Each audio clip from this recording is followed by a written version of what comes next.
मान लीजिए कि किसी ऑब्जेक्ट को हमने ऊपर थ्रो किया है विद सर्टेन स्पीड, तो वो ऊपर जाएगा, मैक्स साइड पे रीच करने के बाद वो वापस नीचे गिर जाएगा। So for the complete journey, मतलब जाने में एज वेल एज आने में, दोनों मिला करके फॉर द कंप्लीट जर्नी हमें ड्रॉ करना है displacement time graph, distance time graph, speed time graph, velocity time graph and acceleration time graph. So आज ये देखते हैं क्या बनेगा, कैसा बनेगा।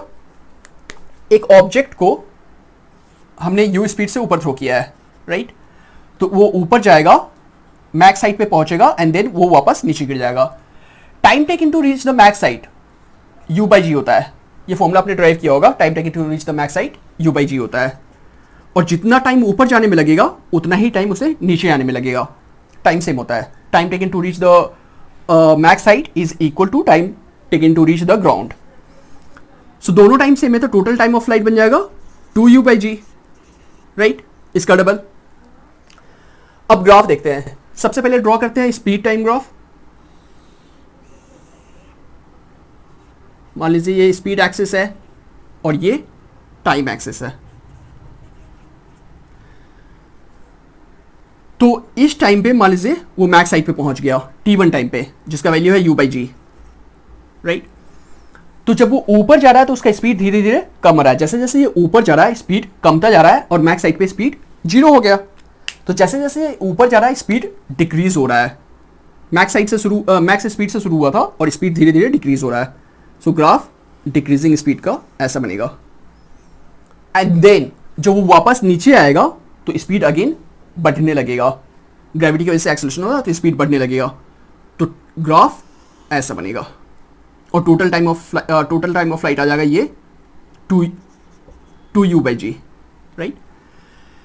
ये है अपवर्ड मोशन के लिए और ये है डाउनवर्ड मोशन के लिए। वेल, तो ये तो था speed time graph. Velocity time graph, ये वेलोसिटी एक्सिस ले लीजिए और ये टाइम एक्सिस ले लीजिए।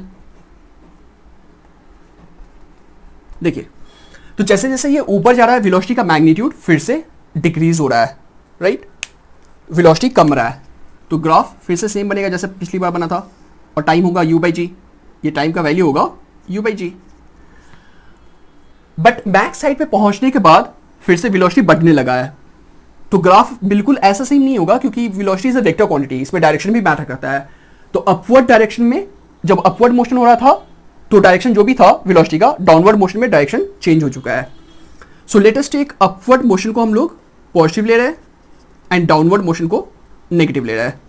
या कोई भी वेक्टर जो अपवर्ड डायरेक्शन में है उसको हम पॉजिटिव मान रहे हैं, डाउनवर्ड मोशन में है उसको हम नेगेटिव मान रहे हैं। आप उसको उल्टा कर सकते हैं, चेंज कर सकते हैं, उससे फर्क नहीं पड़ता है। सो अपवर्ड मोशन को हम पॉजिटिव मान रहे हैं। अपवर्ड वेक्टर्स जो भी अपवर्ड वेक्टर्स है उसको हम पॉजिटिव ट्रीट कर रहे हैं एंड डाउनवर्ड वेक्टर्स को नेगेटिव ट्रीट कर रहे हैं।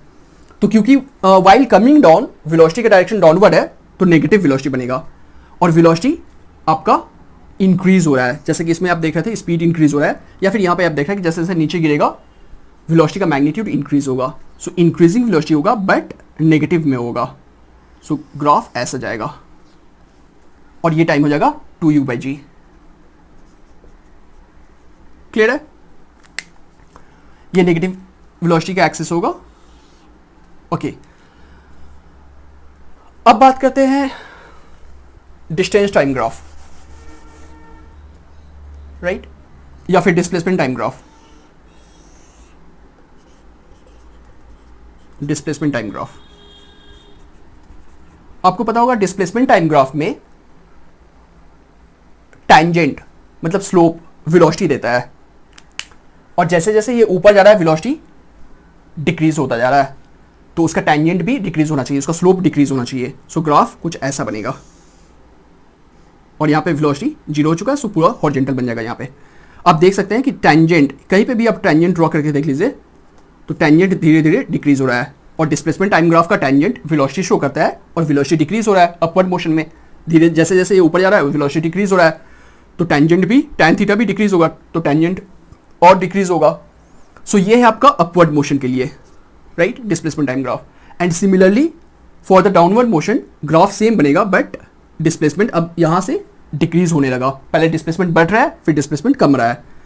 So for the downward motion graph ऐसा बनेगा, राइट?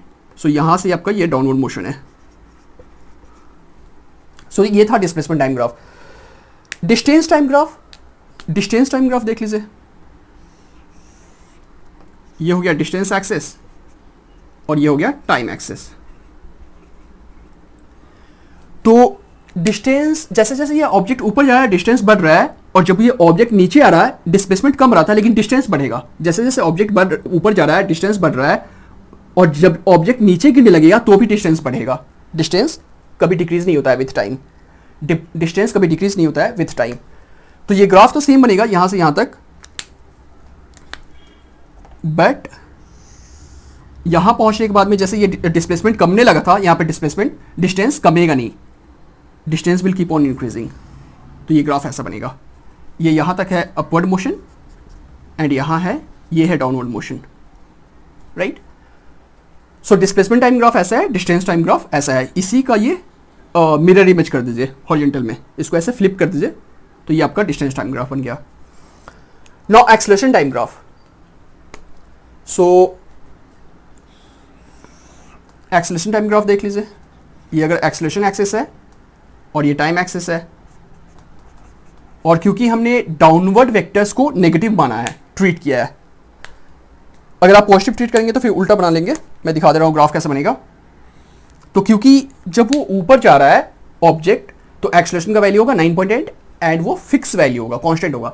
जैसे जैसे ऊपर जा रहा है एक्सेलरेशन बढ़ नहीं रहा है, कम भी नहीं रहा है, वो 9.8 फिक्स है।